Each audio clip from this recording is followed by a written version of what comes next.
प्रभात त्रिपाठी, गौरी सिंह, जितने भी साथी आ चुके हैं सब लोगों को मेरी तरफ से वेरी गुड आफ्टरनून। आज सुबह करंट अफेयर की क्लास नहीं हो पाई थी, देखिए अभी अगर मौका मिला, क्योंकि एक बार मन में आया इस क्लास को बंद करके यहाँ पर हम क्लास करंट अफेयर की डाल दें, लेकिन हमको लगा कि आप लोग भी उम्मीद में बैठे होंगे पॉलिटी की क्लास के लिए, तो पॉलिटी की क्लास बाधित हो जाएगी, तो ये क्लास भी कंटिन्यू है। फिर एक मेंस की क्लास है, देखिए अगर टाइम मिलेगा तो रिकॉर्ड होगी, नहीं तो मॉर्निंग में ही होगी। आज कुछ मॉर्निंग में तकनीकी समस्या रही जिसकी वजह से क्लास नहीं हो पाई। चलिए हेडिंग बनाइए, सर्वोच्च न्यायालय का प्रारंभिक, सर्वोच्च न्यायालय का मूल और प्रारंभिक क्षेत्राधिकार, या इसको बीच में ही लिखते हैं,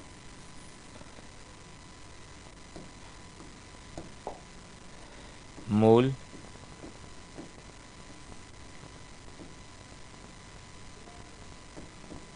एवं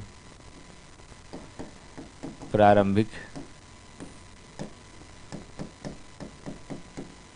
क्षेत्राधिकार। सबसे पहले तो आप ये जानिए कि सर प्रारंभिक या मूल क्षेत्राधिकार होता क्या है सर्वोच्च न्यायालय का। देश के भीतर ऐसा कोई भी मामला,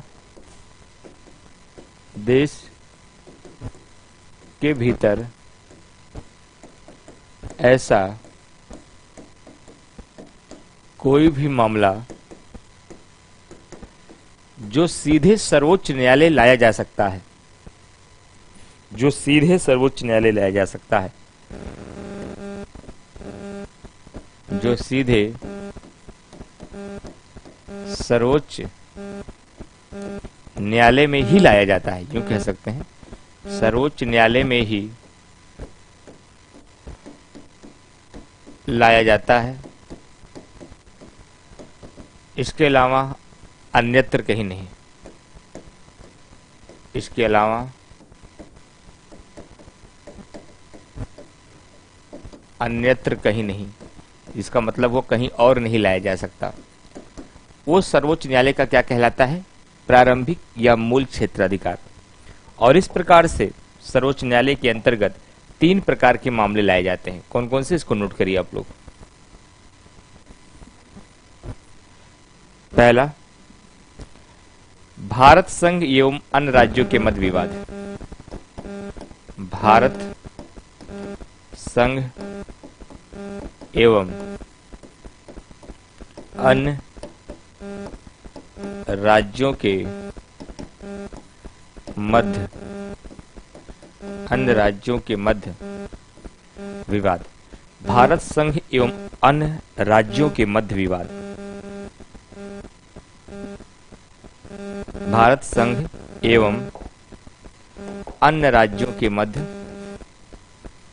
विवाद। ठीक, भारत संघ एवं अन्य राज्यों के मध्य विवाद। या फिर एक तरफ भारत संघ प्लस अन्य राज्य प्लस भारत के कुछ राज्य, ऐसे लिख सकते हैं,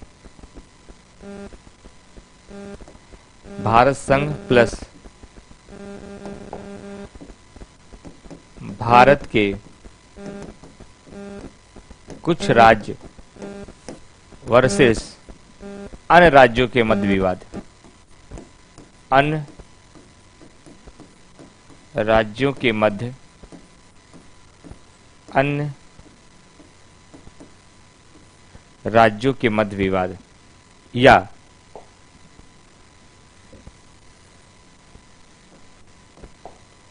दो राज्यों के मध्य आपस में विवाद। दो राज्यों के मध्य आपस में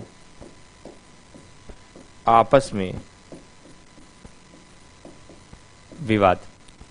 तो सर्वोच्च न्यायालय या का जो मूल एवं प्रारंभिक क्षेत्राधिकार होता है वो क्या कहलाता है, देश के भीतर ऐसा कोई भी मामला जो केवल सर्वोच्च न्यायालय में ही लाया जा सकता है, अन्य किसी भी स्थानों में नहीं लाया जा सकता है। जनप्रतिनिधित्व कानून के तहत अयोग्यता के अंतिम अधिकार राज्यपाल के पास होता है।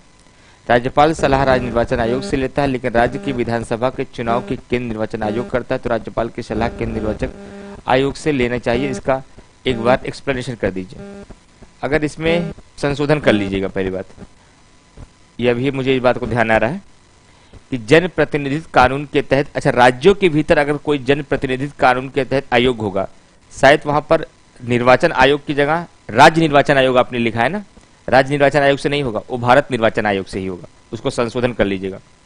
ये बात मुझे ध्यान आ रही है कि शायद मैंने वहां राज्य निर्वाचन आयोग ही बोल दिया था, क्योंकि राज्यपाल का मामला था।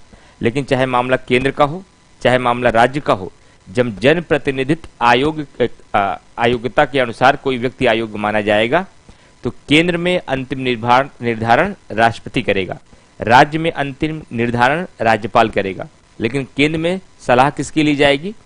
केंद्र में सलाह किसकी ली जाएगी? राष्ट्रपति की। तो राज्यों में भी सलाह निर्वाचन आयोग जो लेगा, राज्यपाल जो लेगा, वह राज्य निर्वाचन आयोग नहीं बल्कि निर्वाचन आयोग। शायद वहां राज्य शब्द मैंने बोल दिया था, ये बात मुझे याद आ रही है, शायद लिख दिया था, बोल क्या दिया था, लिख दिया था शायद, राज्य निर्वाचन आयोग। कारण क्या है इसका एक्सप्लेनेशन सुनिए, इसका बाइट मिस्टेक हो गया रहा होगा। इसका एक्सप्लेनेशन यह है कि जो भारत निर्वाचन आयोग होता है वह केंद्र का भी चुनाव का संचालन कराता है और राज्यों के भी चुनाव का संचालन कराता है, राष्ट्रपति का भी चुनाव कराता है, उपराष्ट्रपति का भी चुनाव कराता है, लोकसभा का भी कराता है, राज्यसभा का भी कराता है, विधानसभा का कराता है, विधान परिषद का कराता है। राज्य निर्वाचन आयोग का मतलब सिर्फ पंचायत और नगर पालिकाओं से होता है, इसलिए वहां पर राज्य निर्वाचन आयोग नहीं केवल निर्वाचन आयोग होगा, राज्य हटा दीजिएगा, यही संशोधन करना है। मैं फिर से अपनी बात बता दे रहा हूं, जिसको न समझ में आया हो ताकि फिर से समझ जाइए, क्योंकि अभी ये पॉइंट जब आपने पूछा तो मुझे याद आ रहा है, शायद वहां मैंने राज्य लिखा है। फिर से पूरी बात को सुनिएगा।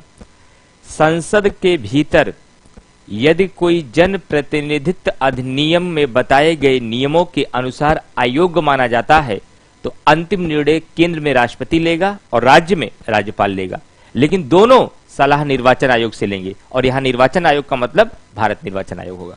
ठीक है, राज्यपाल भी उन्हीं से लेगा और राष्ट्रपति भी। वॉइस डिस्टर्ब हो रहा है?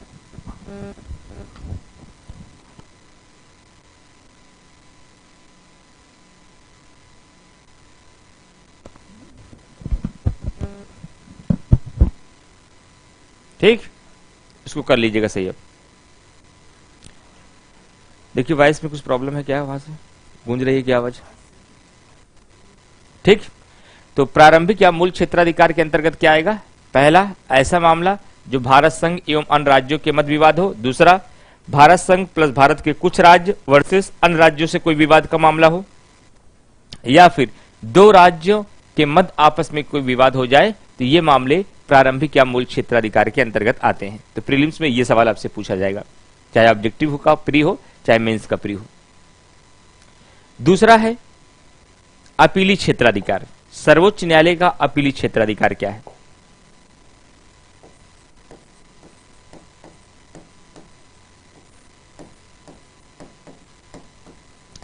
सर्वोच्च न्यायालय का अपीली क्षेत्राधिकार क्या है? अपीली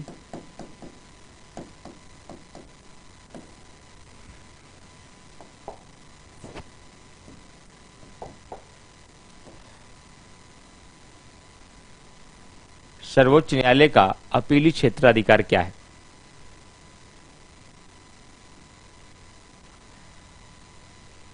भारतीय न्यायपालिका कैसी है? एकल न्यायपालिका है, पूरे देश का शीर्ष अदालत है। तो देश के भीतर जितने भी सिविल मामले होते हैं, जितने भी आपराधिक मामले होते हैं, जितने भी संवैधानिक मामले होते हैं, इन सब की अंतिम अपीलें कौन सुनता है? सर्वोच्च न्यायालय सुनता है। मैंने आपसे वायदा किया था जब न्यायपालिका पढ़ाऊंगा तो मैं बताऊंगा सिविल मामले क्या होते हैं और आपराधिक मामले क्या होते हैं। जब न्यायपालिका पढ़ाऊंगा तो बताऊंगा कि सिविल मामले क्या होते हैं, आपराधिक मामले क्या होते हैं। पहले यह समझ लीजिए कि सिविल मामला क्या है, आपराधिक मामला क्या है। न्यायालय में आया हुआ ऐसा कोई मामला, न्यायालय में आया हुआ ऐसा कोई मामला जिसमें दंड का प्रावधान हो, जिसमें कारावास हो, ऐसे मामले को आपराधिक मामला कहा जाता है। जैसे चोरी, हत्या, डकैती, लूट, बलात्कार, ये सब क्या है? आपराधिक मामले हैं। तो सिविल मामला क्या होता है? सिविल मामला एक ऐसा मामला होता है जिसमें कारावास का प्रावधान नहीं होता, बल्कि किसी एक पक्ष के द्वारा दूसरे पक्ष को कंपेंसेशन दिया जाता है। कंपेंसेशन का हिंदी मतलब होता है मुआवजा, क्षतिपूर्ति जिसे कहा जाता है। अगर किसी मामले में एक पक्ष के द्वारा दूसरे पक्ष को वहां कंपेंसेशन दिलाया जाता है, क्षतिपूर्ति दिलाई जाती है, मुआवजा दिलाया जाता है, ऐसे मामले को कौन सा मामला कहते हैं? सिविल मामला। जैसे जैसे विवाह का मुद्दा, विवाह विच्छेद का मुद्दा, संपत्ति का मुद्दा, उत्तराधिकार का मुद्दा, गोद लेने का मुद्दा, दहेज का मुद्दा, ये सब सिविल मामले आते हैं। तो आप कहेंगे सर हमारे एक भैया थे वो तो दहेज मामले में फंस गए, उनको तो 5 साल की जेल हो गई है, और आप कह रहे हैं दहेज का मामला सिविल मामला होता है। हमने पूरी बात अभी नहीं की है, हमने अधूरी बात की है अभी। अब पूरी बात सुनिए। चाहे वह दहेज का मुद्दा हो, चाहे वह संपत्ति का मुद्दा हो, चाहे वह उत्तराधिकार का मुद्दा हो, उस मुद्दे में जब तक एक पक्ष के द्वारा दूसरे पक्ष को कंपेंसेशन दिलाया जा रहा है, क्षतिपूर्ति दिलाई जा रही है, तब तक तो वह सिविल मामला है। और जैसे ही उसमें कारावास का प्रावधान हो जाएगा, वह सिविल मामले से आपराधिक मामला बन जाएगा। वह सिविल, मैंने क्या कहा, एक कॉन्सेप्ट याद करिए, दुनिया के सब परिभाषा से शामिल हो जाएंगे। प्रभात त्रिपाठी, बस कॉन्सेप्ट पकड़िए, बाकी आप ढूंढिए उसको। अगर उसमें वो प्रावधान है तो आपराधिक हो जाएगा, नहीं तो सिविल होगा। अगर उस प्रक्रिया के अंतर्गत, आईपीसी के धारा के अंतर्गत उसे अपराध मान लिया गया और उसके लिए कारावास है, तो दुनिया का कोई मामला हो अपनी लिस्ट बना लीजिए, सब आपराधिक है। और अगर मामला सिर्फ किसी पक्ष के द्वारा दूसरे पक्ष से केवल कंपेंसेशन लेने तक सीमित है, तो वह सिविल मामला होगा। बाकी दुनिया की सारी लिस्ट बन जाएंगी। शुरू करेंगे, क्या करें, टाइम अभी थे नहीं इसलिए हो गया। नहीं, उसमें नहीं आएंगे। अब आप लोग और आगे जानना चाहते हैं, और आगे मैं जानबूझकर नहीं बता रहा हूं, क्योंकि वो प्री का हिस्सा फिर नहीं है, वो फिर आपका लिखित मेंस का हिस्सा है, ऑब्जेक्टिव मेंस का भी नहीं है। क्योंकि अब प्रारंभिक और मूल क्षेत्राधिकार के अंतर्गत अंतर्राष्ट्रीय संधि का कोई मामला नहीं आएगा, केंद्र शासित प्रदेशों के कोई भी मामले नहीं आएंगे, राजस्व से जुड़ा हुआ कोई मामला नहीं आएगा, अंतरराज्यीय जल विवाद से कोई भी मामला नहीं आएगा, राज्यों के ऊपर, केंद्र के ऊपर राज्यों की कोई अनुदान की मांगे होंगी, यह भी मुद्दा नहीं आएगा, दो राज्यों के बीच कोई जल का विवाद होगा तो वो भी नहीं आएगा। लेकिन ये मैं जानबूझकर नहीं बताया, क्योंकि ये प्री में सवाल यहां से नहीं पूछा जाता, चाहे प्री समीक्षाधिकारी हो चाहे मेंस। जब लेखन शैली होती है, मेंस में आंसर राइटिंग किया जाता है 200 शब्दों में, तब अपीली क्षेत्राधिकार में यह भी बताना पड़ता है, प्रारंभिक क्षेत्राधिकार में, कि कौन कौन से मामले नहीं आते, तब वहां लिखवाया जाता है राजस्व से जुड़े हुए मामले नहीं आएंगे, कोई पुरानी संधि समझौते से जुड़ा हुआ अंतरराष्ट्रीय संधि से मामले नहीं आएंगे, केंद्र शासित प्रदेशों से जुड़े हुए मामले नहीं आएंगे, दो राज्यों के बाद किसी जल से संबंधित विवाद को लेकर के मामले नहीं आएंगे, राज्य के भीतर किसी को टैक्स लगाया जाएगा, इससे संबंधित मामले नहीं आएंगे, वो वहां बताया जाता है। प्री में यहां नहीं आता, इसलिए इसको छोड़ दिया जाता है। ठीक है, चाहे उत्तराखंड हो, चाहे राजस्थान हो, चाहे एमपी हो, करंट वही है जो पढ़ा रहे हैं सुबह, उतना पढ़िए। अपने उत्तराखंड का स्पेशल देख लीजिएगा, बाकी सारा हो जाएगा, राष्ट्रीय अंतरराष्ट्रीय नहीं छूटेगा। ठीक भाई, आगे बढ़े, किसी कोई दिक्कत? अब चलिए आगे बढ़ते हैं। मैंने कहा सर्वोच्च न्यायालय का अपीली क्षेत्राधिकार क्या है। अपीली क्षेत्राधिकार के अंतर्गत सर्वोच्च न्यायालय 4 प्रकार के मामले सुनता है। संवैधानिक मामलों से जुड़े हुए मामले, संवैधानिक मामले से जुड़े हुए संवैधानिक मामले, दूसरा सिविल मामले, सिविल मामले, तीसरा आपराधिक मामले, आपराधिक मामले, चौथा विशेष अपील के तहत, चौथा विशेष अपील के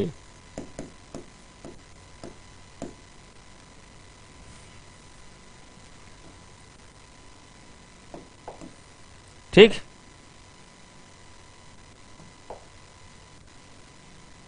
ये 4 तरीके के अपीलें सुनता है कौन? सर्वोच्च न्यायालय। और ये 4 प्रकार की जो अपीलें सुनता है, ये अपीलें इनकी अपीली क्षेत्राधिकार के अंतर्गत आती हैं। ये संवैधानिक मामलों से जुड़ी हुई अपीलें, सिविल मामलों से जुड़ी हुई अपीलें, आपराधिक मामलों से जुड़ी हुई अपीलें। संवैधानिक मामलों से जुड़ी हुई कौन सी अपीलें सुनता है? उच्च न्यायालय के पास आया हुआ ऐसा कोई भी मामला, उच्च न्यायालय के पास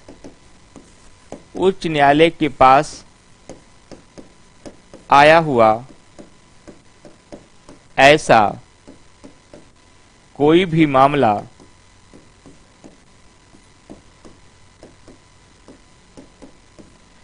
उच्च न्यायालय के पास आया हुआ ऐसा कोई भी मामला उच्च न्यायालय के पास आया हुआ ऐसा कोई भी मामला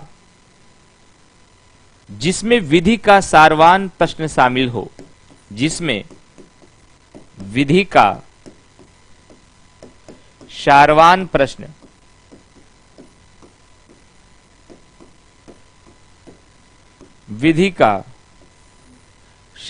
प्रश्न शामिल हो, जिसमें विधि का सारवान प्रश्न शामिल हो और हाईकोर्ट अनुच्छेद 134 का के तहत प्रमाण पत्र जारी कर दे। प्रमाण पत्र, परेशान मत होइएगा, अभी समझा रहा हूं, परेशान बिल्कुल भी मत होइएगा, अभी सब कुछ क्लियर हो जाएगा। प्रमाण पत्र जारी कर दे और ऐसे मामले को आप सर्वोच्च न्यायालय के पास लेके पहुंच जाइए और सर्वोच्च न्यायालय जब इस मामले की सुनवाई करेगा तो वह उसका यह अपीली क्षेत्राधिकार कहलाएगा और यह अपीली क्षेत्राधिकार संवैधानिक मामलों से जुड़ी हुई अपीलें मानी जाएंगी। अब मैं पूरी कहानी समझाता हूं। ये सर, ये मामला समझ में नहीं आया, विधि का सारवान प्रश्न क्या है? तो सबसे पहले मुझे यह समझाना होगा what is a substantial question of law. विधि के सारवान प्रश्न को इंग्लिश में कहा जाता है सब्सटेंशियल क्वेश्चन ऑफ लॉ। तो पहले में एक हेडिंग बना लीजिए, इसके इस पेज के आगे सब्सटेंशियल क्वेश्चन ऑफ लॉ किसे कहा जाता है, पहले इसे समझ लीजिए, तब वो कहानी समझ पाएंगे, अन्यथा समझ नहीं पाएंगे आप। सब्सटेंशियल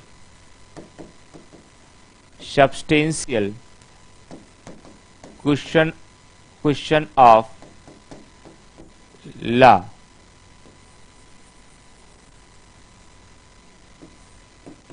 इसे हिंदी में कहते हैं विधि का सारवान प्रश्न।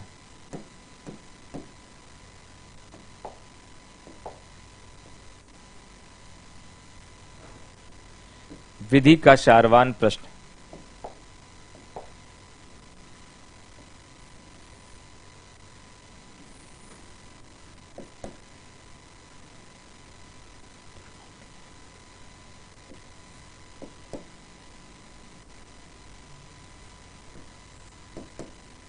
विधि का सारवान प्रश्न किसे कहा जाता है ये समझाता हूं। जैसे उच्च न्यायालय के पास कोई मामला आ जाए, उच्च न्यायालय के पास आया हुआ ऐसा मामला, उच्च न्यायालय के पास आया हुआ, ध्यान से सुनिएगा, उच्च न्यायालय के पास आया हुआ ऐसा मामला, उच्च न्यायालय के पास आया हुआ ऐसा मामला जिसके संबंध में सर्वोच्च न्यायालय का कोई स्पष्ट निर्णय ना आया हो, जिसके संबंध में सर्वोच्च न्यायालय का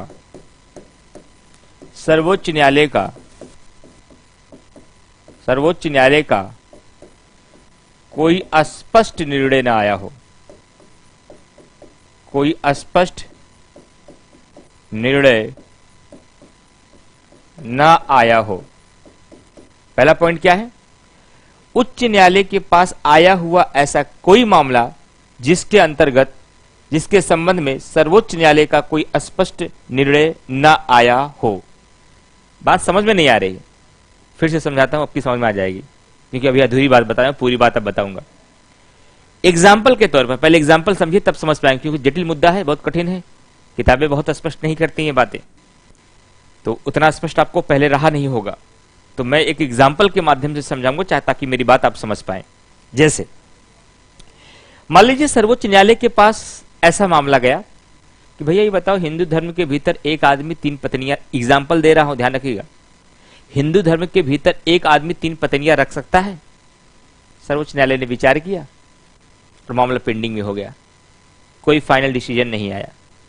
उसी समय ऐसा ही मामला एक उच्च न्यायालय के पास आ गया। ध्यान से सुनिएगा, कंसंट्रेशन भंग मत करिएगा, अगर हल्का सा भी कंसंट्रेशन भंग होगा तो मामला गड़बड़ हो जाएगा। कंसंट्रेशन बना के सुनिए। उसी समय मान लीजिए इलाहाबाद उच्च न्यायालय में एक मामला आ गया किसी व्यक्ति का, उसका भी यही मामला है कि क्या भैया मैं 3 पत्नियां रख सकता हूं एक साथ? उच्च न्यायालय ने देखा, कहा यार इस मामले में तो सर्वोच्च न्यायालय, हमारे बॉस ने भी कुछ नहीं बताया तो हम कैसे बता दें? तो इसे क्या माना जाएगा? विधि का सारवान प्रश्न माना जाएगा। क्या माना जाएगा? विधि का सारवान प्रश्न, सब्सटेंशियल क्वेश्चन ऑफ लॉ माना जाएगा। और इसके लिए उच्च न्यायालय 134 का के तहत एक प्रमाण पत्र जारी कर देगा कि भैया ये विधि का सारवान प्रश्न है, लो यही कागजवा लेके जाओ, सीधा सुप्रीम कोर्ट में एंट्री मिल जाएगी। जब कोई गेट पे रोके तो बता देना कि विधि का सारवान प्रश्न लेकर के आए हैं। कहा कैसे पता? कह देना कि उच्च न्यायालय ने कहा है। कहा दिखाओ, तो दिखा देना ये 134 का के तहत प्रमाण पत्र, और वही प्रमाण पत्र लेके निकल जाइए सुप्रीम कोर्ट। और सुप्रीम कोर्ट में पहुंचेंगे, जब सुप्रीम कोर्ट इसकी सुनवाई करेगा तो यह अपीली क्षेत्राधिकार कहलाएगा और संवैधानिक मामलों से जुड़ी हुई अपीलें मानी जाएंगी। अगर इसको दूसरे भाषा में समझाएं, एक और एग्जाम्पल दे करके, तो आप यूं समझ सकते हैं जैसे अपने गांव के सरकारी अस्पताल में जाते हैं, अब वहां दिखाए कि बाएं तरफ पेट में बहुत दर्द हो रहा है, उसने देखा ही तो यार गाल ब्लैडर में 9 mm की पथरी है।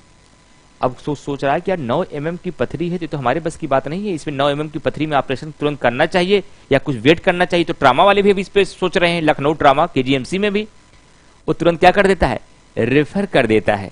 और जब आप लखनऊ एम्बुलेंस से चोपो करते हुए पहुंचते हो, आप वहां गेट पे ही आपको रोक लेता है, रेफर लेटर है, तब आप कहते हो सुल्तानपुर, प्रतापगढ़, जौनपुर, कोई भी जिला बता करके ये देखिए हमें रेफर किया गया फला जिला अस्पताल से, और जैसे ही रेफर लेटर दिखाते हैं तो एंट्री मिल जाती है।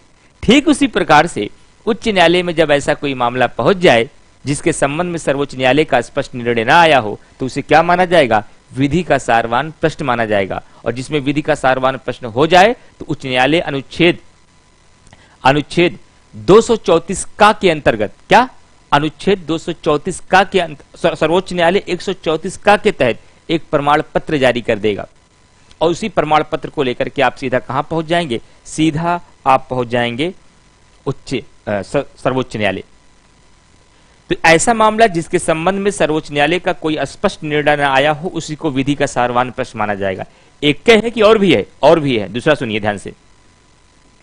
दूसरे में कहा गया, उच्च न्यायालय के पास आया हुआ ऐसा कोई मामला, उच्च न्यायालय के पास आया हुआ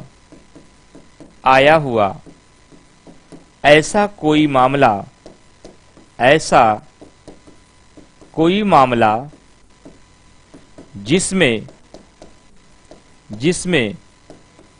2 उच्च न्यायालयों के मध्य विवाद चल रहा हो, 2 उच्च न्यायालयों के मध्य विवाद चल रहा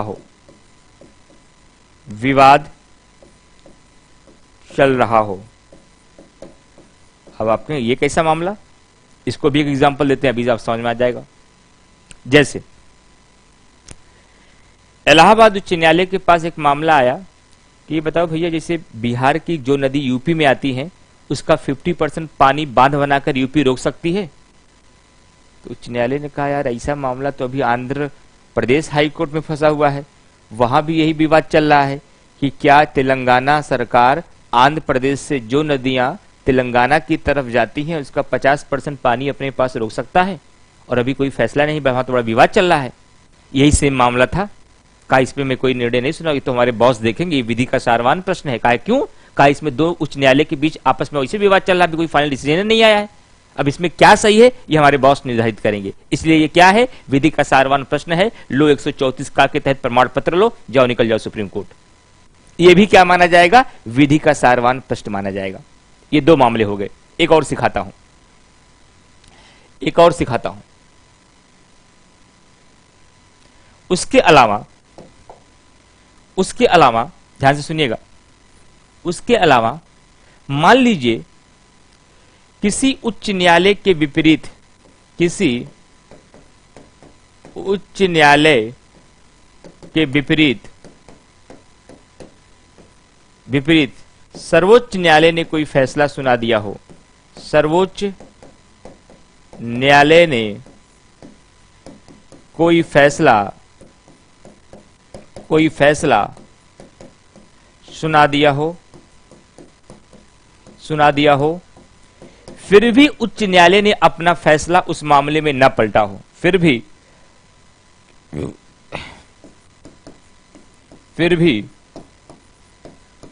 उच्च न्यायालय ने अपना फैसला उस मामले में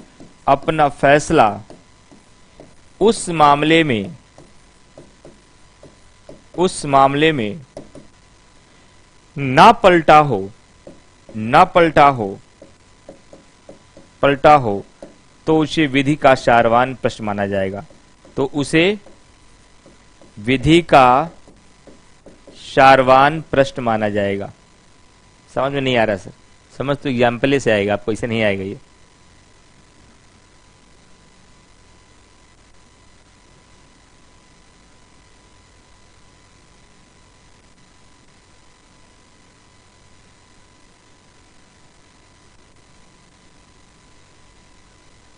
गौरव कुमार, आप बोल ही दिए थे सारवान का मतलब क्या होगा। धैर्य नहीं रखे कि सर बताएंगे भी। चलिए अब सुनिए, ये मतलब क्या हुआ। जैसे मान लीजिए कि किसी उच्च न्यायालय ने एक फैसला सुनाया कि जिला स्तर क्रिकेट में अगर मैच फिक्सिंग होगी तो इसे अपराध नहीं माना जाएगा, सजा नहीं मिलेगी। और ऐसा ही मामला सर्वोच्च न्यायालय के पास गया। सर्वोच्च न्यायालय ने कहा कि जिला स्तर नहीं, गांव स्तर पर अगर मैच फिक्सिंग हो गई तो इसे अपराध माना जाएगा और आपको सजा मिल जाएगी और आपको सजा मिलेगी। तो उच्च न्यायालय के विपरीत फैसला सर्वोच्च न्यायालय ने सुना दिया ना, और फिर भी उच्च न्यायालय ने अपना फैसला पलटा नहीं है अभी कि उस व्यक्ति को सजा नहीं दे रहा है। और ऐसा ही मामला किसी तीसरे उच्च न्यायालय के पास आ गया कि बताइए भैया, हमारे गांव में एक जिला क्रिकेट मैच हो रहा है, उसमें कुछ लोगों ने मैच फिक्सिंग कर लिया है, क्या उनको सजा मिलनी चाहिए? कहा भैया ऐसा ही मामला तो किसी एक उच्च न्यायालय के पास गया था, उच्च न्यायालय ने कहा सजा तो नहीं मिलेगी, लेकिन हमारे बॉस ने कह दिया कि सजा मिलेगी, फिर भी उस उच्च न्यायालय ने भी फैसला पलटा नहीं है। देखो भैया ये हमारे बस की बात नहीं है, जाओ सुप्रीम कोर्ट से पूछो। ये विधि का सारवान प्रश्न हो जाएगा। यदि किसी मामले में उच्च न्यायालय के विपरीत जाकर सर्वोच्च न्यायालय ने फैसला सुना दिया हो और फिर भी उच्च न्यायालय ने अपना फैसला न पलटा हो और ऐसा ही मामला किसी उच्च न्यायालय के पास पहुंच जाए तो उसे विधि का सारवान प्रश्न माना जाएगा। और सबसे अंतिम बिंदु क्या है? उच्च न्यायालय के पास आया हुआ ऐसा कोई भी मामला, उच्च न्यायालय के पास आया हुआ ऐसा कोई भी मामला जिसमें संविधान की व्याख्या की आवश्यकता हो, जिसमें संविधान की व्याख्या की आवश्यकता हो, व्याख्या की आवश्यकता हो, ऐसे मामले को विधि का सारवान प्रश्न माना जाएगा। कैसे? जैसे उच्च न्यायालय के पास एक मामला आया, ये बताओ भैया, जब किसी उच्च न्यायालय के न्यायाधीश के संबंध में राष्ट्रपति को सलाह दिया जाएगा, राष्ट्रपति को यह सलाह देगा उच्च न्यायालय का मुख्य न्यायाधीश, क्या यह राष्ट्रपति पर बाध्यकारी होगी? क्या भैया सलाह का मतलब सही क्या होगा, ये तो संविधान निर्माताओं की बात को जानने के बाद ही समझ में आएगा। तो कहा इसमें संविधान की व्याख्या की आवश्यकता है क्या? कहा हाँ। तो अगर उच्च न्यायालय को लगे कि हम कर सकते हैं, हमारे अंडर में है, हम इसको समझ सकते हैं, तो कर दे। अगर उसको लगता नहीं सुप्रीम कोर्ट की राय लेना जरूरी है, इसमें संविधान की व्याख्या का मामला है, मेरे बूते की नहीं है, वह मामला विधि का सारवान प्रश्न बता देगा और 134 का के तहत प्रमाण पत्र दे देगा और यह मामला सीधा सुप्रीम कोर्ट में जाएगा। लेकिन प्री का एक सवाल ध्यान रखिएगा, जब कभी भी सर्वोच्च न्यायालय संविधान की व्याख्या करेगी, ये प्री में सवाल पूछा जाएगा, जब कभी भी सर्वोच्च न्यायालय संविधान की व्याख्या करेगी, ऐसे समय पर कम से कम 5 जजों की बेंच होनी चाहिए, इससे कम नहीं। कम से कम 5 जजों की बेंच होनी चाहिए। 5 जजों की बेंच होनी चाहिए। 5 जजों की बेंच होनी चाहिए, ये प्री का सवाल है। तो अब जरा बताइए, मैच फिक्सिंग का मतलब सट्टा लगा लेना कि भैया तुम बॉलिंग फेंकना, हम अपने आप पे आउट हो, 0 पे आउट होंगे, हम पहले से पैसा लेके तय कर ले।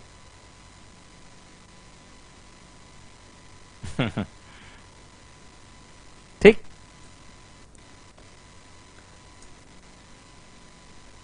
चलिए ये मामला है इसका।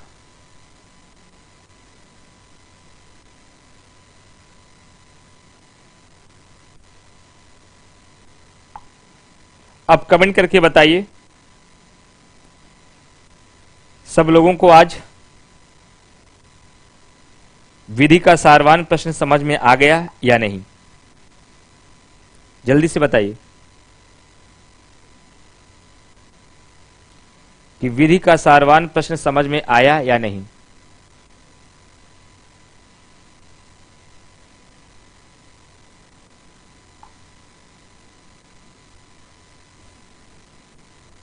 चलिए अनुराग गोयल जी, बहुत धन्यवाद आपका। सब लोग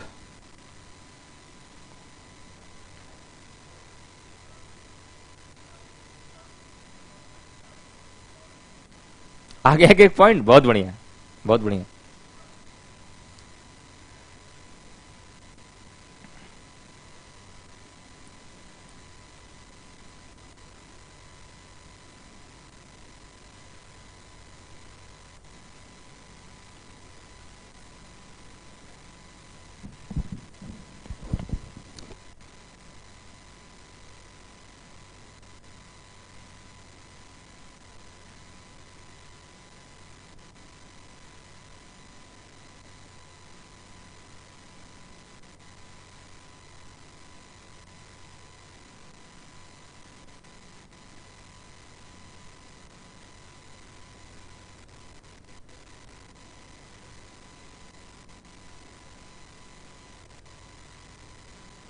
चलिए आगे बढ़े भाई।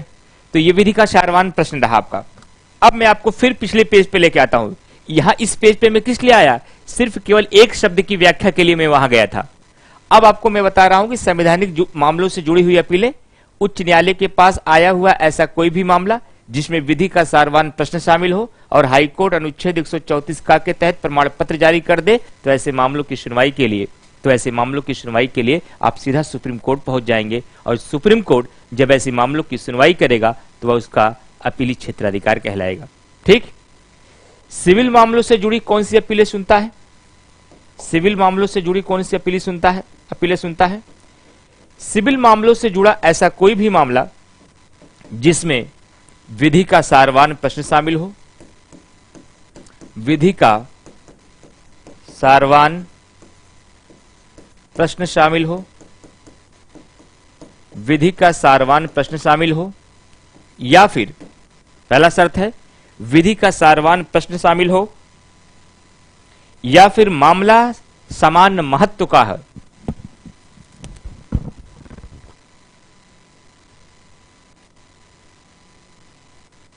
दूर करिए, विधि का सारवान प्रश्न शामिल हो या मामला समान महत्व का हो, समान महत्व का हो।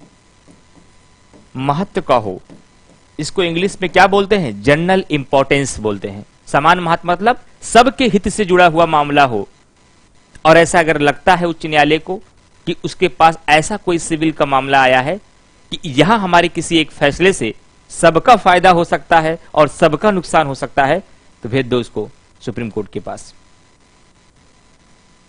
और सुप्रीम कोर्ट जब इसकी सुनवाई करेगा तो यह क्या कहलाएगा? अपीली क्षेत्राधिकार कहलाएगा।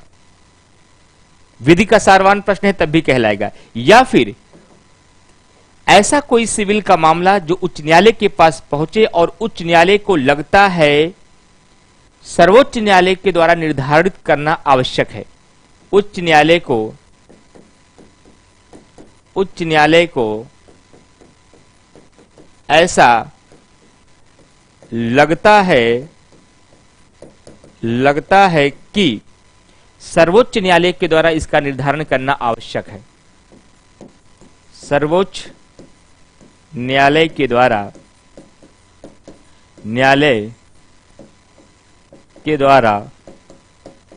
इसका निर्धारण करना आवश्यक है। इसका निर्धारण करना आवश्यक है।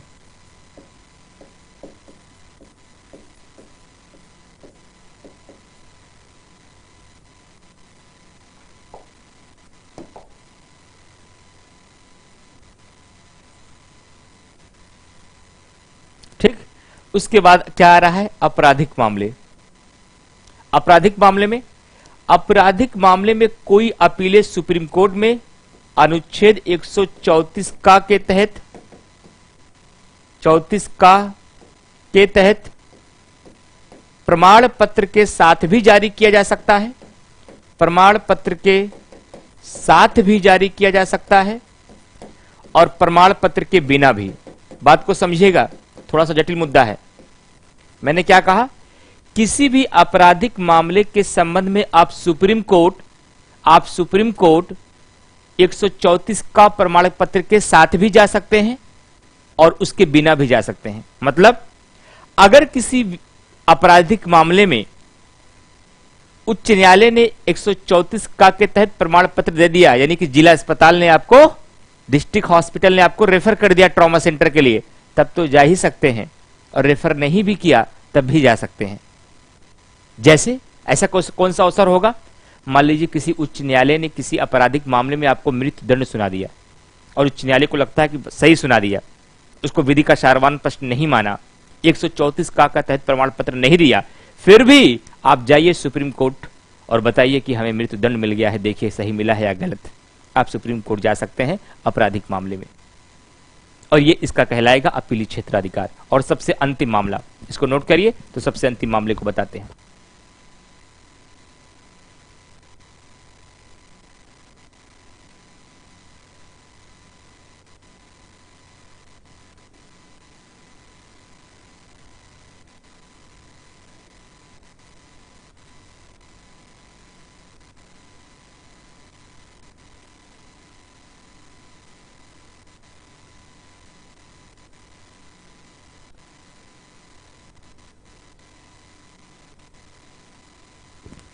चल रहे हैं आगे हम नेक्स्ट टाइम की तरफ। अब सबसे अंतिम प्रावधान बता करके सर्वोच्च न्यायालय समाप्त हो रहा है आपका। सबसे लास्ट पॉइंट बताएंगे, विशेष अपील के तहत अपीलें। विशेष अपील के तहत अपीलें, ध्यान से देखिएगा। जिन मामलों को सर्वोच्च न्यायालय में इन 3 मामलों के अंतर्गत नहीं ले जाया जा सकता, उन सभी मामलों को विशेष अपील के तहत सर्वोच्च न्यायालय लेकर जाते हैं। ये तो कुछ वैसा हो गया सर, जैसे आपने बताया था कि ऐसा कोई विधेयक जो संविधान संशोधन विधेयक नहीं है, जो धन विधेयक नहीं है, जो वित्त विधेयक नहीं है, वो सारे विधेयक साधारण विधेयक माने जाते हैं। ये परिभाषा याद है?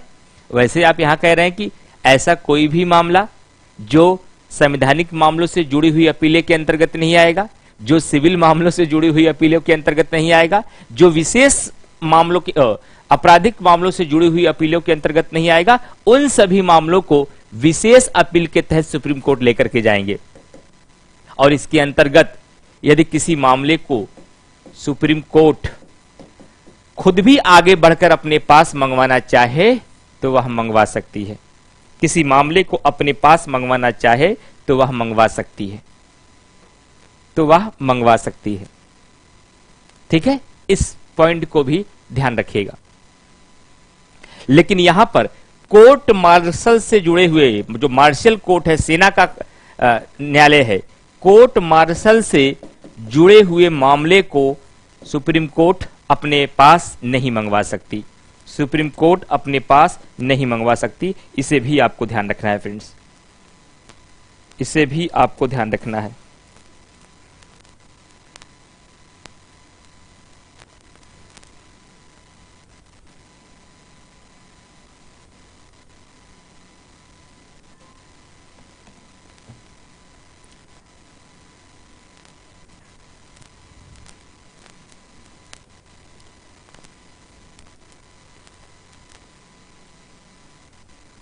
चलिए,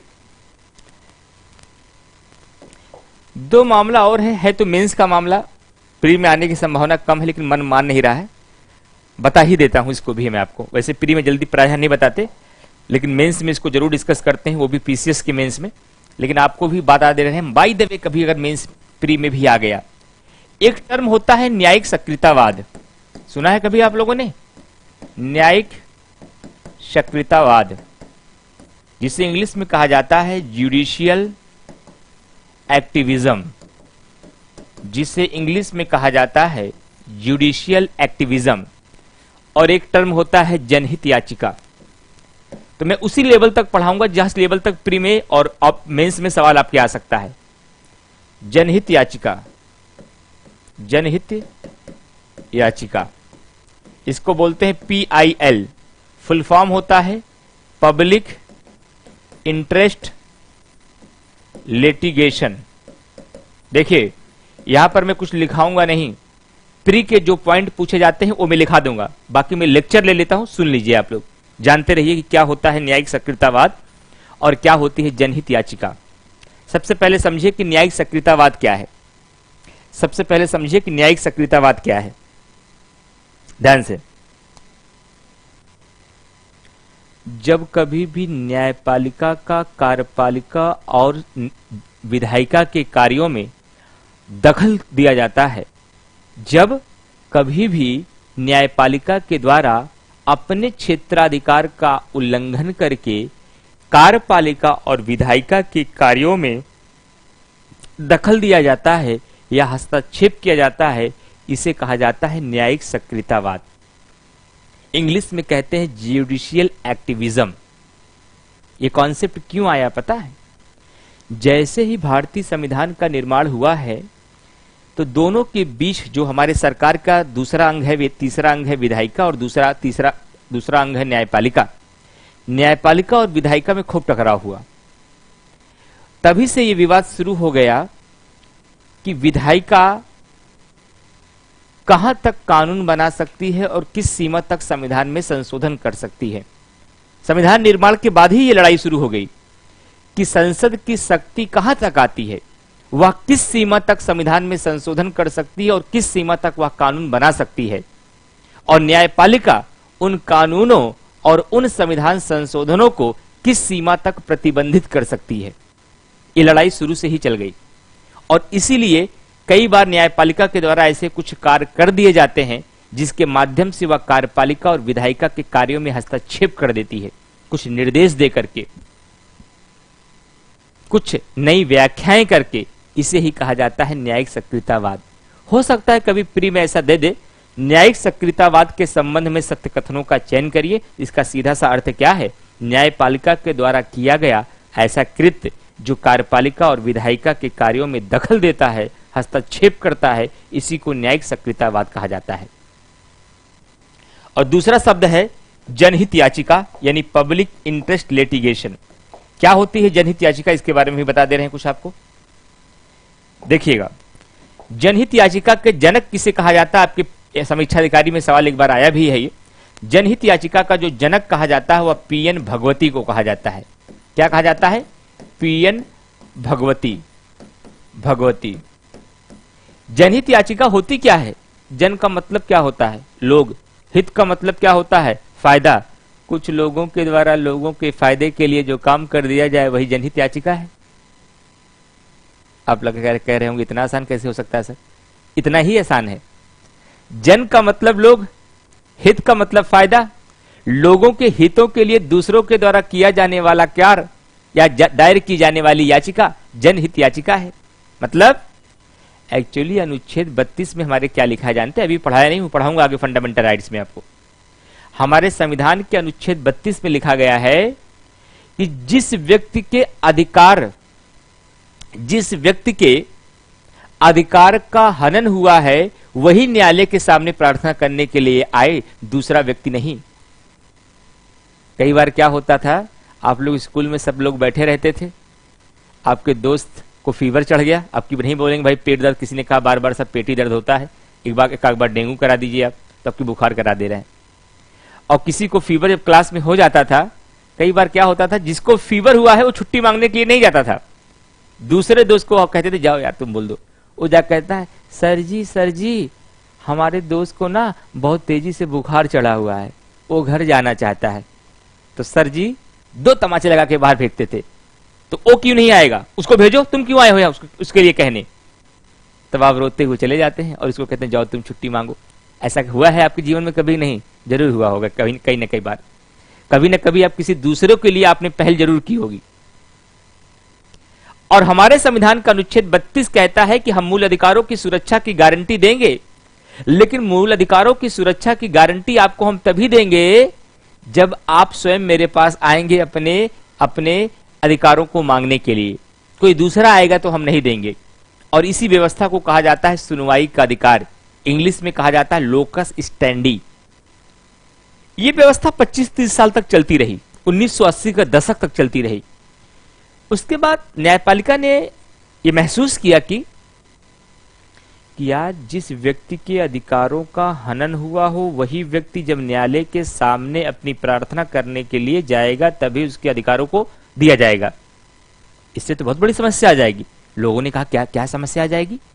कहा इससे अमीर लोगों को, कानून के जानकार लोगों को, जागरूक लोगों को, सामाजिक, आर्थिक और राजनीतिक रूप से मजबूत लोगों को, समाज के जो मुख्य धारा में है, उनके अधिकारों की पहुंच बड़ी आसानी से हो जाएगी।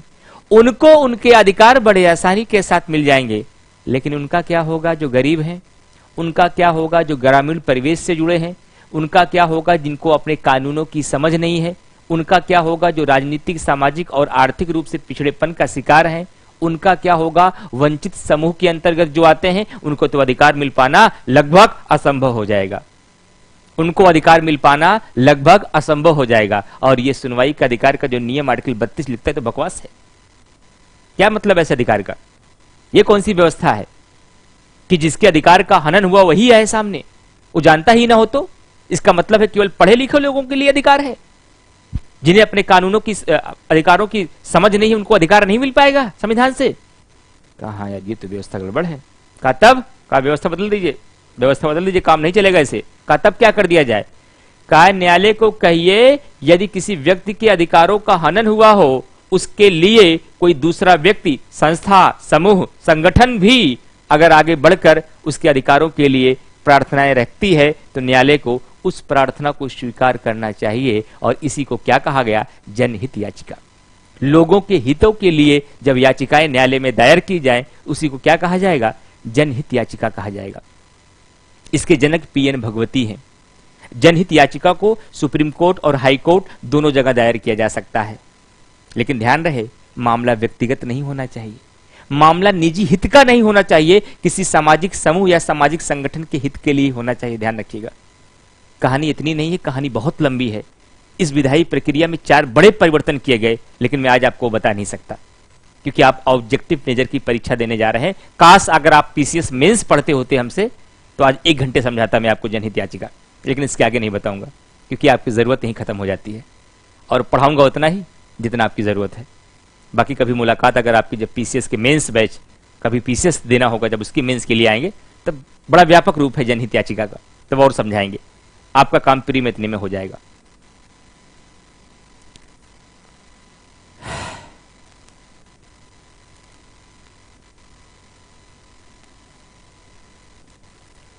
ठीक है, एकदम क्लियर भाई, स्पष्ट। ये 2 मुद्दे और भी मैंने आपको समझा दिया। सर्वोच्च न्यायालय समाप्त हुआ, अब आपको लेकर चलेंगे उच्च न्यायालय में।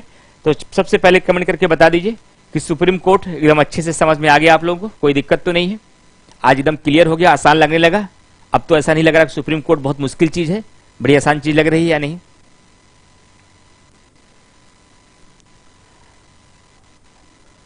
क्या बताना है कंचन जी, बताइए क्या बताना, क्या है तो बताइए। सुनैना जी बिल्कुल कर लीजिए।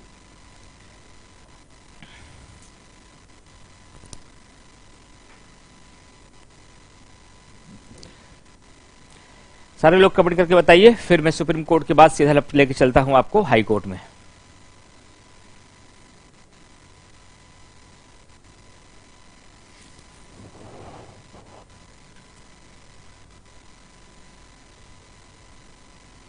ठीक है सुनैना जी कर लीजिएगा, आप कर लीजिए, बिल्कुल कर लीजिए। फटाफट फटाफट। हाँ, जिसको भी भविष्य में अगर पीसीएस देना है, अगर भविष्य में आपको पीसीएस देना है, तो मेरा पूरा काम आगामी 2023 के लिए कह रहा हूं। हाइब्रिड बैच में इसमें प्री कम मेंस पॉलिटी वहां पढ़ा रहा हूं। 100वां घंटा चल रहा है, अभी खत्म नहीं हुई पॉलिटी, 105 घंटे पूरे हो चुके हैं। पूरा pre mains, answer writing, concept, fact, question, इसमें से भी हो सकता है कुछ बच्चे होंगे जो हमारे हाइब्रिड बैच में होंगे। तो हाइब्रिड बैच अगर पढ़ना हो तो आप हमको मैसेज कर सकते हैं। मेरा व्हाट्सएप नंबर है 70 68 50 72 75। कोई डिस्कशन करना हो पीसीएस की तैयारी के लिए, क्या आपके डाउट्स हैं, क्या चाहते हैं, तो आप मैसेज करके बताइएगा इस पे। अभी वहां बस 3-4 दिन की क्लास बच्ची, समाप्त होने वाला है, सब पढ़ा दिए। लेकिन सारी क्लासेस जो एडमिशन लेंगे, आगे हिस्ट्री चलेगी, हमारी सारी क्लासेस मिल जाएगी, लाइव नहीं, बाद में रिकॉर्डेड भी उसको पढ़ेंगे तो वैसे ही मजा आएगा जैसे पढ़ेंगे, क्योंकि वो क्लास ऑनलाइन नहीं पढ़ाई गई, वो क्लास हाइब्रिड बैच में ऑफलाइन हम पढ़ा रहे हैं। वही ऑफलाइन क्लास जो हम बच्चों को पढ़ा रहे हैं वही ऑनलाइन बच्चों को मिल रही है, लाइव भी होती है, बाद में रिकॉर्डेड भी आपको मिल जाती है। उसमें कोई दिक्कत नहीं आएगी, चाहे आप साथ पढ़ें, क्योंकि हमारे पढ़ाने की शैली में सामने वाले को बोलने की आवश्यकता नहीं पड़ती। इसलिए शुरुआती दौर में हमारा आपका विरोधाभास बहुत हो रहा था, क्योंकि बोलने की आदत पड़ी हुई थी आपकी कुछ ना कुछ, कि कुछ पूछो, और पढ़ने का मतलब है पूछते रहो लगातार, और हम पूछने के लिए कुछ छोड़ते नहीं। इसीलिए शुरुआती दौर में हमारा आपका तालमेल सेट नहीं हो पा रहा था।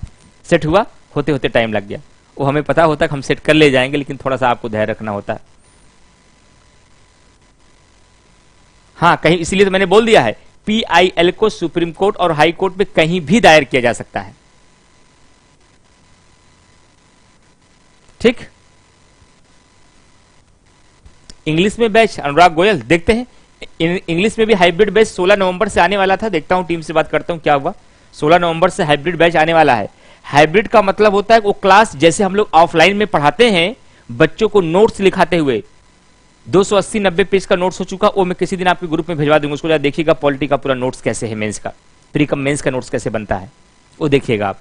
तो जैसे नोट्स ऑफलाइन का बनाया जाता है, तो घर बच्चे वैसे ऑनलाइन पढ़ते हैं, और जो कुछ डाउट होता भी हो ऑफलाइन में कोई ना कोई बच्चा उठाई देता है, वो सब क्लियर होता रहता है, आराम से करते रहते हैं। बाकी ऑनलाइन के बच्चों से भी ऐसे ही बात करते रहते हैं हम क्लास में, जैसे आपसे कर रहे हैं क्लास के बाद। अगर पीसीएस की तैयारी करना है तो कंप्लीट पैकेज है, कंप्लीट प्री और मेंस दोनों। चलिए हेडिंग बनाइए, उच्च न्यायालय। उच्च न्यायालय, सारी मेहनत हम लोगों ने सुप्रीम कोर्ट में कर लिया है। सुप्रीम कोर्ट को पढ़ने के बाद अब आपको उतना ही मेहनत उच्च न्यायालय के लिए करना है जितना राष्ट्रपति को पढ़ने के बाद राज्यपाल को पढ़ने के लिए करना पड़ा था, जितना प्रधानमंत्री को पढ़ने के बाद मुख्यमंत्री को पढ़ने के लिए करना पड़ा था, जितना महान्यायवादी को पढ़ने के बाद महाधिवक्ता को पढ़ने के लिए करना पड़ा था, जितना लोकसभा को पढ़ने के बाद विधानसभा को पढ़ने के लिए करना पड़ा था, उतना ही करना पड़ेगा, इसके सिवाय कुछ नहीं।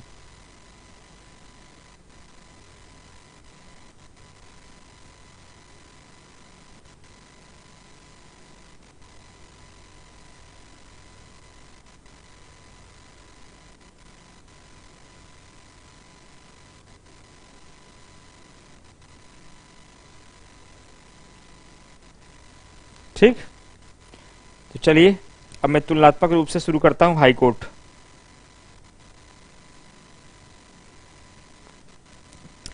सबसे पहली बात, हाई कोर्ट को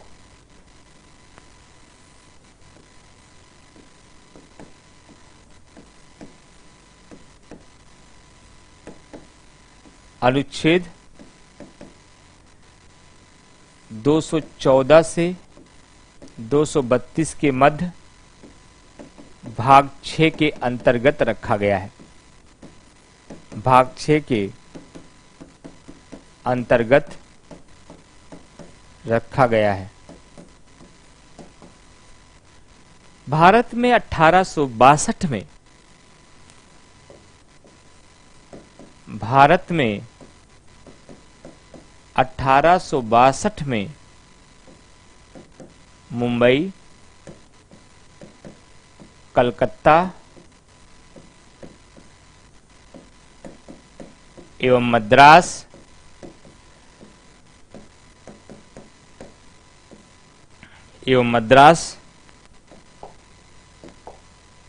मुंबई, कलकत्ता एवं मद्रास में एक उच्च न्यायालय का गठन किया गया। एक उच्च न्यायालय का गठन किया गया। बाद में 1866 में इलाहाबाद उच्च न्यायालय का गठन हुआ। इलाहाबाद उच्च न्यायालय का गठन हुआ और हमारे संविधान का अनुच्छेद 214 कहता है कि अनुच्छेद 214 कहता है कि भारत में प्रत्येक राज्यों के लिए एक उच्च न्यायालय होगा। भारत में प्रत्येक राज्यों के लिए एक उच्च न्यायालय होगा। एक उच्च न्यायालय होगा। लेकिन वही अनुच्छेद 231 में लिखा है कि वहीं अनुच्छेद 231 में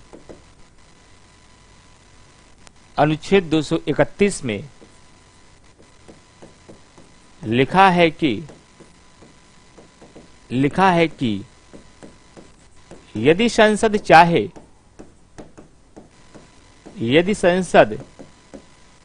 चाहे तो दो या दो से अधिक राज्यों के लिए एक साझा उच्च न्यायालय का गठन हो सकता है। एक साझा उच्च न्यायालय का गठन हो सकता है। और आपको बता दें कि आगे चल करके 7वें संविधान संशोधन 1956 के माध्यम से 7वें संविधान संशोधन के माध्यम से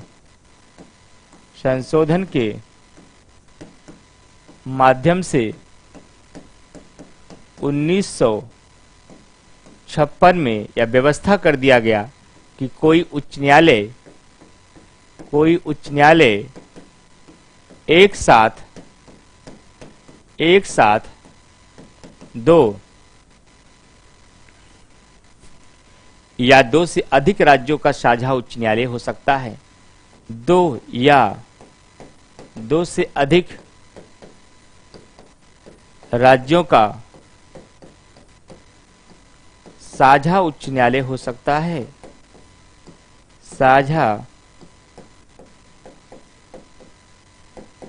उच्च न्यायालय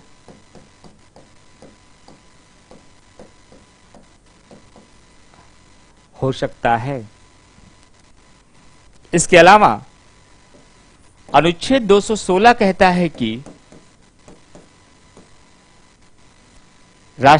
उच्च न्यायालय का गठन, अनुच्छेद 216 कहता है कि उच्च न्यायालय का गठन एक मुख्य न्यायाधीश और ऐसे अन्य न्यायाधीशों से मिलकर होगा और ऐसे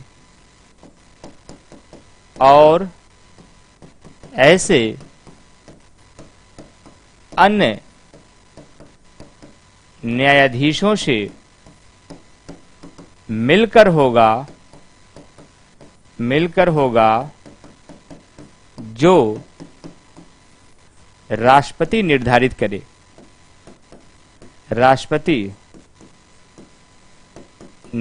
करे। जो राष्ट्रपति निर्धारित करे। ये सारी बेसिक बातें हैं उच्च न्यायालय की। 1980 के दशक पे, कोई एकदम एग्जैक्ट सन मत मानिएगा, 1980 के दशक में सचिन शर्मा जी, जब बिहार के एक मामले में इसको लाया गया था सबसे पहले, पीएन भगवती ही इसके पिता कहे जाते हैं जनहित याचिका के। नहीं, इंग्लिश बैच में कोई और रहेगा, अनुराग गोयल, वहां मैं नहीं रहूंगा। इसको नोट कर लिए, ये सब उच्च न्यायालय की बेसिक बातें हैं जहां से प्री के सवाल बनेंगे। फिर मैं बताऊंगा उच्च न्यायालय के न्यायाधीशों की नियुक्ति कैसी होगी, मुख्य न्यायाधीशों की नियुक्ति कैसी होगी, इनका वेतन क्या होता है, इनका कार्यकाल क्या है, इनका शपथ कौन दिलाएगा, ये त्यागपत्र किसको देंगे, हटाने की प्रक्रिया क्या है। इतने पॉइंट आज हो जाएंगे।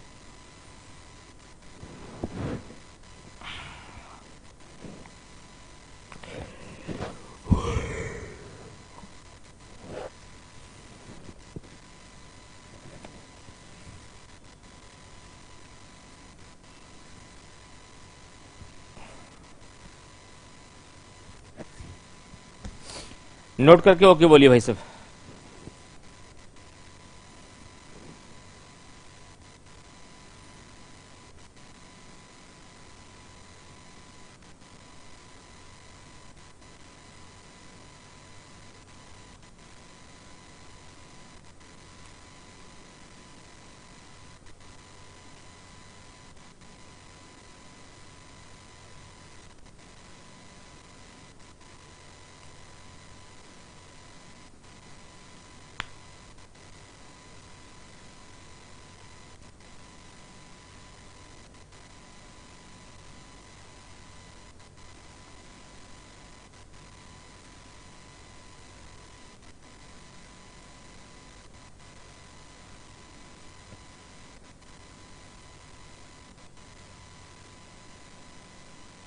नहीं अनुराग जी, वहां तो इंग्लिश मीडियम हम नहीं पढ़ा रहे हैं।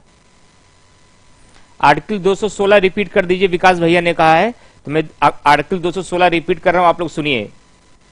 अनुच्छेद 216 में उच्च न्यायालय के गठन का प्रावधान है और अनुच्छेद 216 कहता है कि उच्च न्यायालय का गठन एक मुख्य न्यायाधीश और ऐसे अन्य न्यायाधीशों से मिलकर होगा। फिर से रिपीट कर रहा हूं, उच्च न्यायालय का गठन एक मुख्य न्यायाधीश और ऐसे अन्य न्यायाधीशों से मिलकर होगा जो राष्ट्रपति निर्धारित करे। जिसका मतलब क्या हुआ, जिसका मतलब यह हुआ कि उच्च न्यायालय के न्यायाधीशों की संख्या निश्चित नहीं है, जबकि सुप्रीम कोर्ट में आपने देखा कि सुप्रीम कोर्ट में न्यायाधीशों की संख्या निश्चित थी। आज वर्तमान में 34 न्यायाधीश हैं, लेकिन किसी उच्च न्यायालय में कितना न्यायाधीश होंगे ये राष्ट्रपति निर्धारित करेगा। जिसका सीधा सा अर्थ क्या हुआ कि न्यायाधीशों की संख्या निश्चित नहीं है। समझ गए? विकास, क्या नाम था, विकास जी। चलिए अब आप एक हेडिंग बनाइए, उच्च न्यायालय के न्यायाधीशों की नियुक्ति।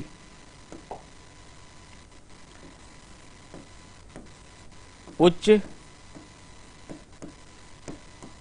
न्यायालय के न्यायाधीशों की नियुक्ति। न्यायाधीशों की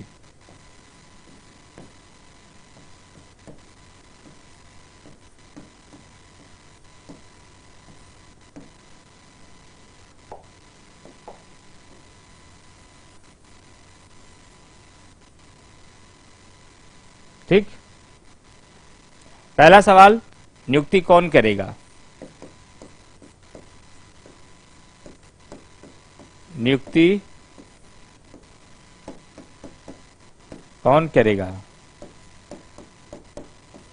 दूसरा, सलाह किसकी किसकी होगी?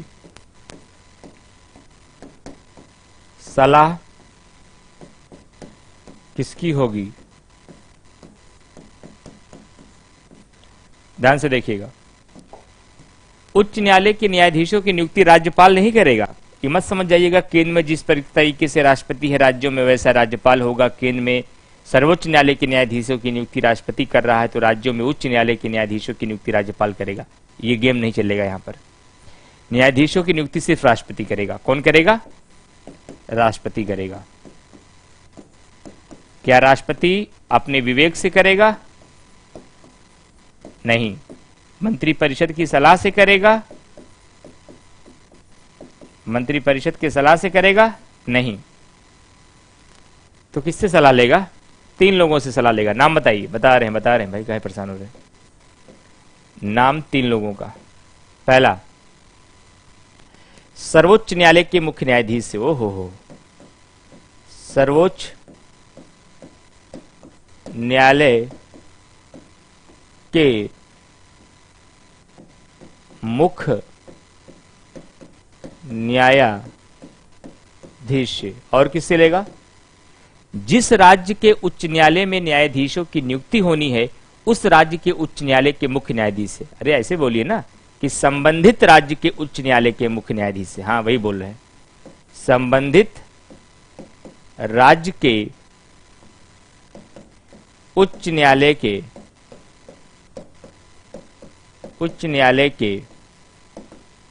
मुख्य न्यायाधीश से।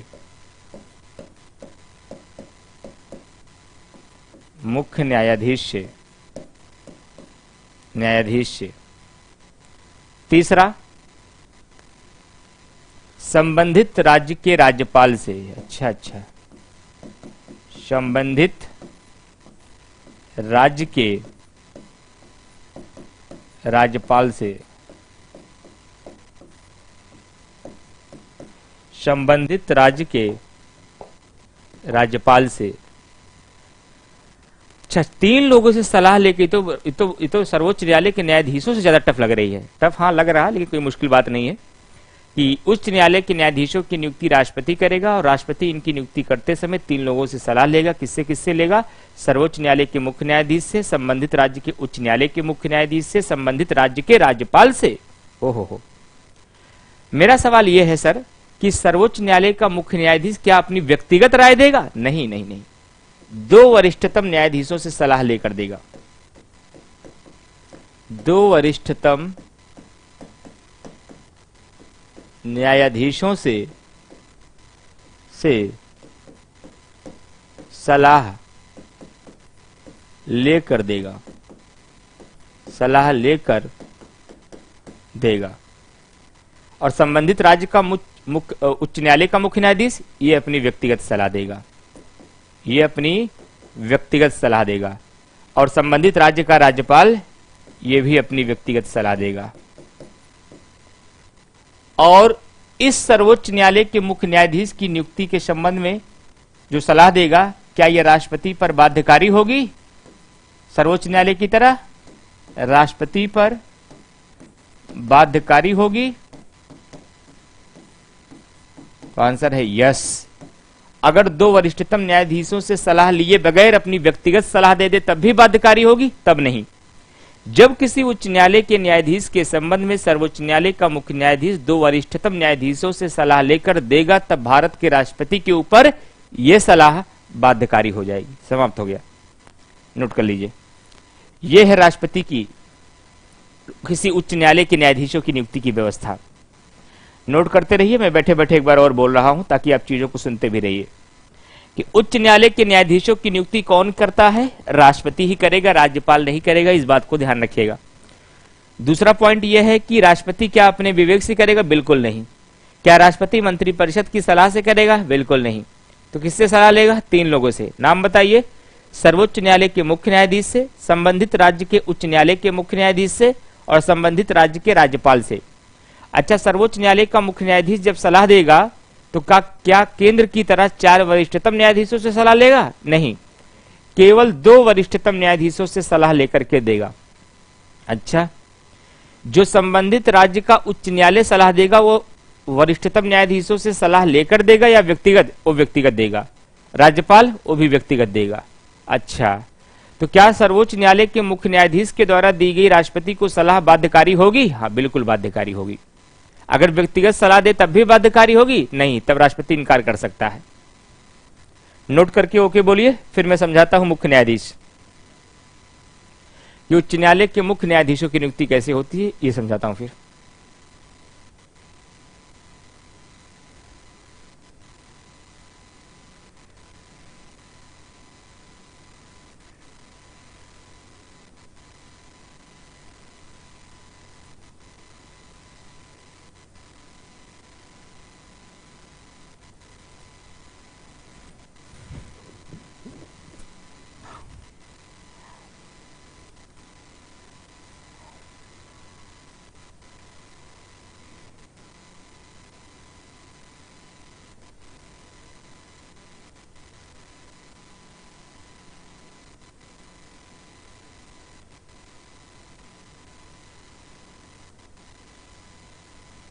डन, चलिए बहुत बढ़िया। अब देखिए, मुख्य न्यायाधीशों की नियुक्ति के लिए आपको फिर से लिखना पड़ेगा, लेकिन हमको कुछ नहीं करना पड़ेगा।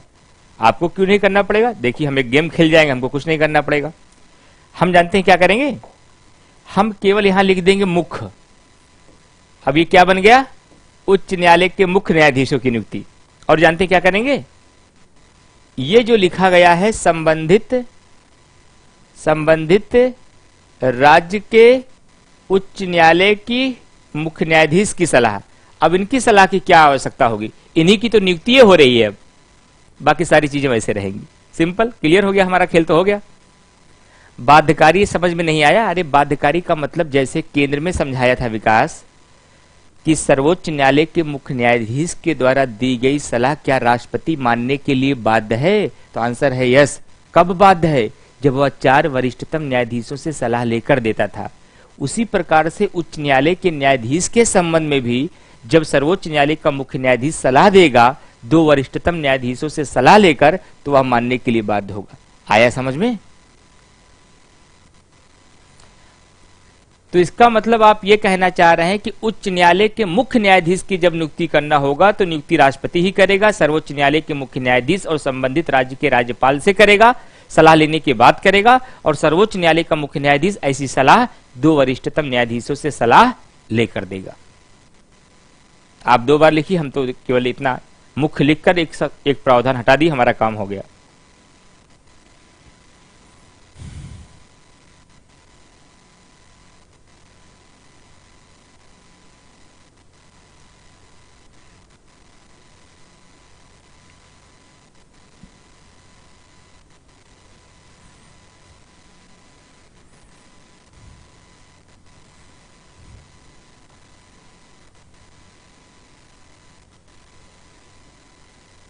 चले भाई आगे।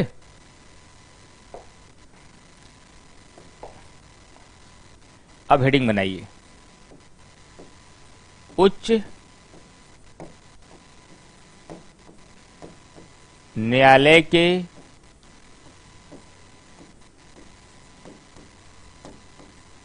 न्यायाधीश की योग्यता।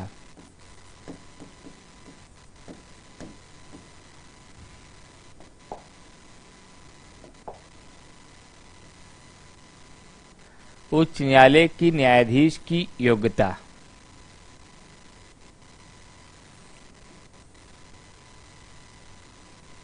नहीं, योग्यता नहीं लिखना है, उच्च न्यायालय के न्यायाधीश, बस इतना लिखना है। उसके बाद फिर इधर लिखिएगा, फिर इधर लिखिए योग्यता, वेतन, कार्यकाल,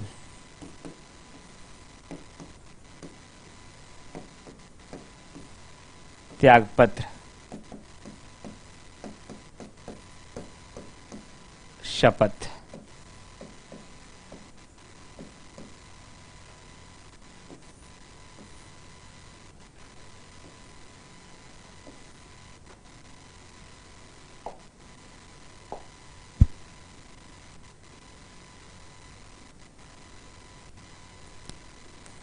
देखिए, योग्यता में क्या कहा गया?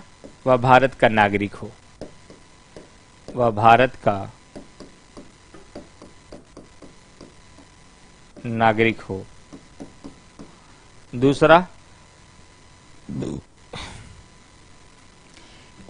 किसी एक उच्च न्यायालय, किसी एक उच्च न्यायालय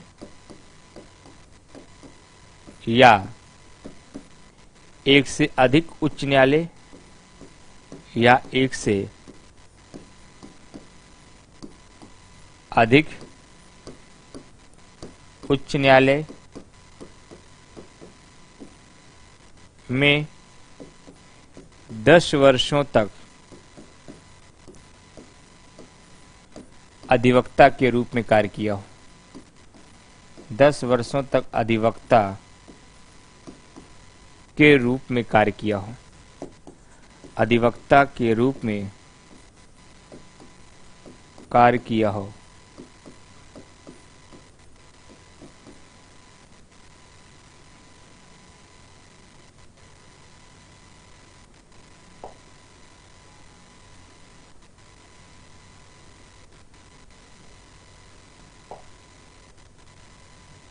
ठीक, या फिर वह भारत के राज्य क्षेत्र में, वह भारत के राज्य क्षेत्र में, वह भारत के राज्य क्षेत्र में 10 वर्षों तक न्यायिक पद पर कार्य किया हो। 10 वर्षों तक न्यायिक पद पर कार्य किया हो, न्यायिक पद पर कार्य किया हो, ये इनकी योग्यता है। वेतन कितना होता है? एक होता है हाई कोर्ट का मुख्य न्यायाधीश यानी कि चीफ जस्टिस, एक होता है हाई कोर्ट का केवल न्यायाधीश यानी जस्टिस। मुख्य न्यायाधीश का वेतन होगा, मुख्य न्यायाधीश का वेतन होगा 2.5 लाख और न्यायाधीश का वेतन होगा 2.25 लाख। अच्छा, वेतन कहां से मिलेगा? वेतन कहां से मिलेगा? राज्य की संचित निधि से, राज्य की संचित निधि से मिलेगा, निधि से मिलेगा। अच्छा, पेंशन कितना होता है? पेंशन भी जानेंगे। पेंशन अंतिम वेतन का 50% होता है, अंतिम वेतन का 50% होता है। ये पेंशनवा कहां से मिलता है? ये पेंशन मिलता है भारत की संचित निधि से ही बच्चे फंस जाते हैं। उच्च न्यायालय के न्यायाधीशों को जो वेतन मिलता है वह राज्य की संचित निधि से मिलेगा, लेकिन जो इनको पेंशन मिलेगा, पेंशन जो मिलेगा वह भारत की संचित निधि से मिलता है, वह भारत की संचित निधि से, वह भारत की संचित निधि से मिलता है। और इनका वेतन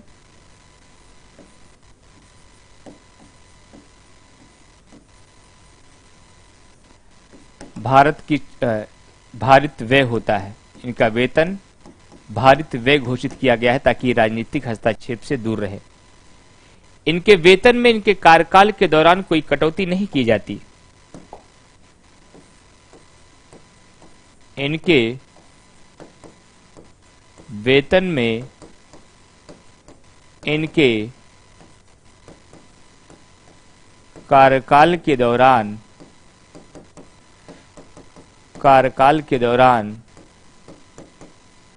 कोई कटौती नहीं की जाती, कोई कटौती नहीं की जाती, कोई कटौती नहीं की जाती। अपवाद भी नहीं है कोई? हाँ, अपवाद है, वित्तीय आपात के समय हो सकती है। एक ही अपवाद है कि देश में अगर फाइनेंशियल इमरजेंसी लगा हो, वित्तीय आपात लगा हो, तो इनके वेतन में कटौती हो सकती है। अच्छा, कार्यकाल क्या होता है? कार्यकाल होता है अपने पद के ग्रहण से 62 वर्ष की आयु तक, अपने पद ग्रहण से 62 वर्ष की आयु तक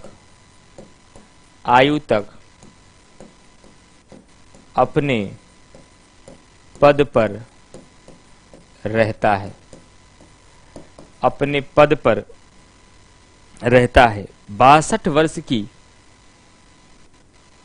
रहता है।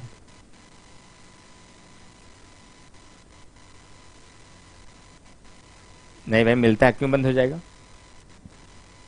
मिलता है भाई, मिलता है वित्तीय आपात में, ठीक। और ये त्यागपत्र किसको देता है? राष्ट्रपति ही इनकी नियुक्ति करता है और राष्ट्रपति को ही त्यागपत्र देते हैं, राष्ट्रपति को ही त्यागपत्र देते हैं। अच्छा, शपथ किसके समक्ष लेते हैं? शपथ राज्यपाल के समक्ष लेंगे, शपथ राज्यपाल के समक्ष लेंगे। शपथ राज्यपाल के समक्ष लेंगे। नरेंद्र विक्रम सिंह ने हमसे पूछा है सर भारित व्यय क्या होता है। अब ये बताने की अधिकार तो नहीं है हमें आपको, क्योंकि भारित व्यय क्या होता है ये मैं संसद में पढ़ा चुका हूं, आपको अच्छे से पढ़ाया हूं। या तो ऐसा हो सकता है नरेंद्र जी ने शायद पुरानी कक्षाएं नहीं देखी हैं, तभी, नहीं तो आप ये सवाल नहीं पूछते कि सर भारित व्यय क्या होता है। जरा आप लोग बताइए भाई, भारित व्यय मैंने बताया है या नहीं क्लास में? लेकिन एक बार आपको नरेंद्र भैया फिर से बता देते हैं, हम इसको मैं बता चुका हूं भारित व्यय क्या होता है। भारित व्यय का मतलब यह हुआ, जब मैंने आपको भारत की संचित निधि पढ़ाया था, इसका मतलब नोट्स नहीं रिवीजन कर रहे हैं आप लोग। जब मैंने भारत की संचित निधि पढ़ाई थी तो मैंने आपको बताया था कि भारत के संचित निधि से दो प्रकार से पैसे खर्च किए जाते हैं। एक ऐसा पैसा जिसके लिए सदन से अनुमति लेनी पड़ती है, उसके लिए विनियोग विधेयक पारित करना होता है। एक भारत की संचित निधि से ऐसा पैसा खर्च किया जाता है जिसमें सदन में चर्चा तो हो सकती है लेकिन सदन में उसके लिए कोई मतदान नहीं होता। और भारत की संचित निधि से खर्च किया जाने वाला ऐसा कोई भी पैसा जिसके लिए सदन में चर्चा तो होती है, मतदान नहीं होता, उसे भारत की संचित निधि या राज्य की संचित निधि पर भारित व्यय घोषित किया जाता है। ऐसा इसलिए किया जाता है कि कुछ पदाधिकारियों के वेतन को राजनीतिक हस्तक्षेप से दूर रखा जाए, इसलिए ऐसी व्यवस्था किया गया है। ठीक, हाँ वो समझ गए नरेंद्र जी, पिछली क्लास मिस किए तभी भारित व्यय आप पूछ रहे हैं। तो इस प्रकार से भैया आज का सेशन हुआ समाप्त, और पुनः कल आपसे फिर से मुलाकात होगी, और कल हमारा न्यायपालिका समाप्त हो जाएगा, और परसों फिर हम लोग पंचायती राज व्यवस्था या नागरिकता किसी की तरफ एंट्री करेंगे। फिर 3 बड़े अंग समाप्त हो जाएंगे, कार्यपालिका, विधायिका और न्यायपालिका। लगभग 70% कोर्स आपके कब्जे में आ जाएगा। फिर बचेगा आपका क्या? संविधान सभा का गठन, राज्यों का पुनर्गठन, नागरिकता, पंचायती राज व्यवस्था, और उसके बाद संवैधानिक और गैर संवैधानिक निकायों में निर्वाचन आयोग, वित्त आयोग, संघ लोक सेवा आयोग, लोक सेवा आयोग, वित्त आयोग, मानवाधिकार आयोग और लोकपाल और लोकायुक्त। ठीक, थैंक यू वेरी मच। मिलते हैं पुनः कल की क्लास में।